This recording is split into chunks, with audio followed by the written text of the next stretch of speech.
This is the Chameleon Cube. It's a really strange puzzle because it actually changes colors depending on the direction that you look at it from. This makes it really hard to solve because the colors are constantly changing. So if you don't know how this thing works, it's really challenging to solve. But in this video, I'll show you exactly how to solve it. By the way, this is actually my very first video on this channel, so if you subscribe, I would really appreciate it.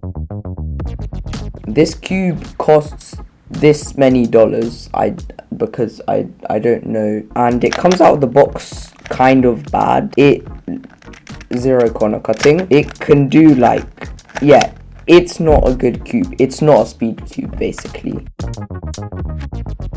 So basically this cube looks really weird right now. However, there's a trick. So basically these colors are two colors. So for example, this color is the gray and white side with an orange and purple and also yellow and red. We're gonna solve this exactly like a normal 3x3. So this is a gray and white edge with a orange and purple side here. So we're going to put this here to match up with this. We'll do the same for yellow and red, pink and blue, and also yellow and blue. So we have the cross here done. However, as you can see, these colors look alright, like they're the same color. These two and these two. However, they're pink and blue, but they don't really match. So if you look really carefully, I'm not sure if you can see that on camera, these have like a 3D thing, so like you hear that scratch. Yeah, so these have a specific orientation. So we're going to move this edge out like this, and now we're going to test every single side to see if they match. Now this one does match.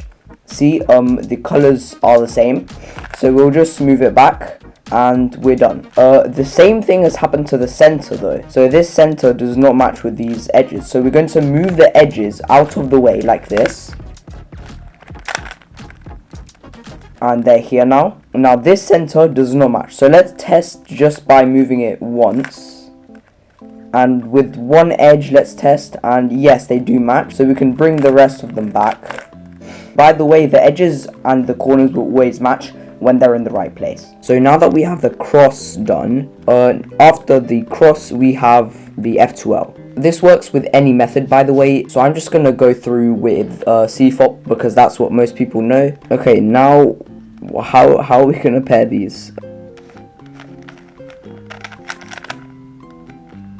Is that correct? Yes, that was correct. Okay, and now we just insert these. So I hope that what I've said is like enough to understand how it works. And now we have this pair actually, which is already solved, which goes into here. I just need to find out.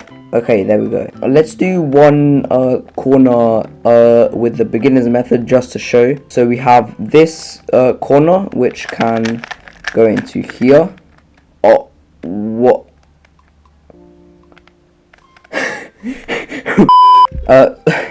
I accidentally just solved that. I literally accidentally solved it.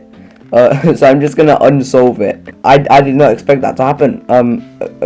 Okay, let's just pretend that didn't happen. So now we have this edge which can slot into here using our algorithm. And back to F2L, here we have this slot right here, which is the red and yellow and orange and purple.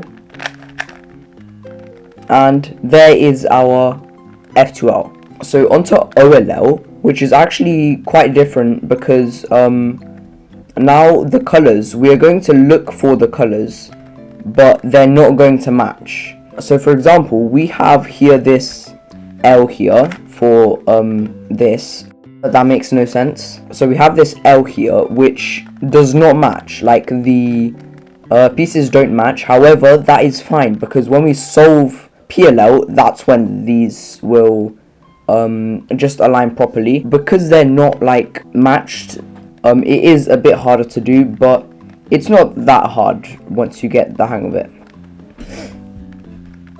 So here we have green and orange, and here we have green and orange. Now let's align that. Yeah, you see this is an orange line.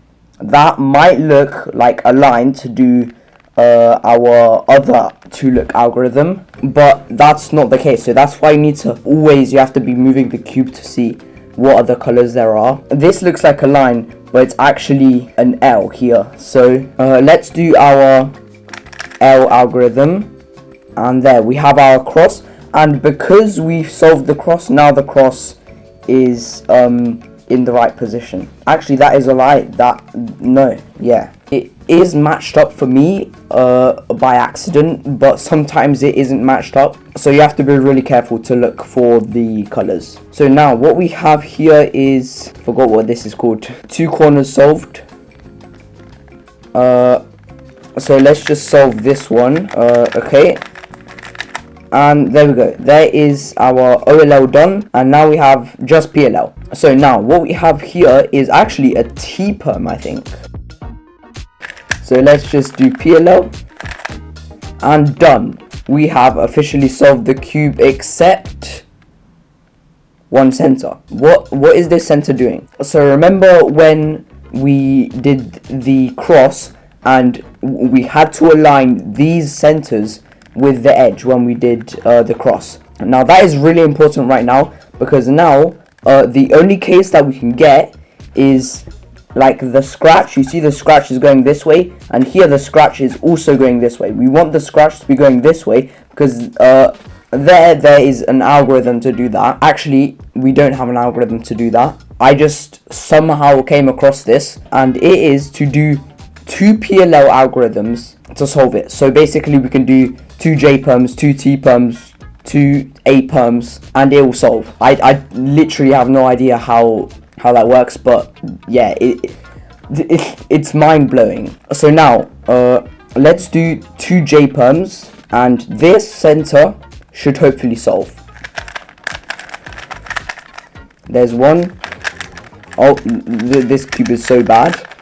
And there's the second one, and as you can see, the cube has solved and it has aligned the center with the rest. And there we go, our whole cube is solved. Some cases might like change more than one. So when you're doing PLL, some PLL algorithms change the centers for other centers, but that's fine because you can still do the same J perms like twice to solve it. But I mean, if you really feel like it, you could just like twist the centers around. Like, it is really easy to take the centers out for this cube. If you don't mind that, then there's that option as well. But I have told you how to do it without having to do that, so yeah. And actually, I think that is all. Oh, why did I bring that cube? That is all I've got to say for this video. You will link this cube in the description if you want to get it. It is a really interesting cube to have. It is really impressive when people see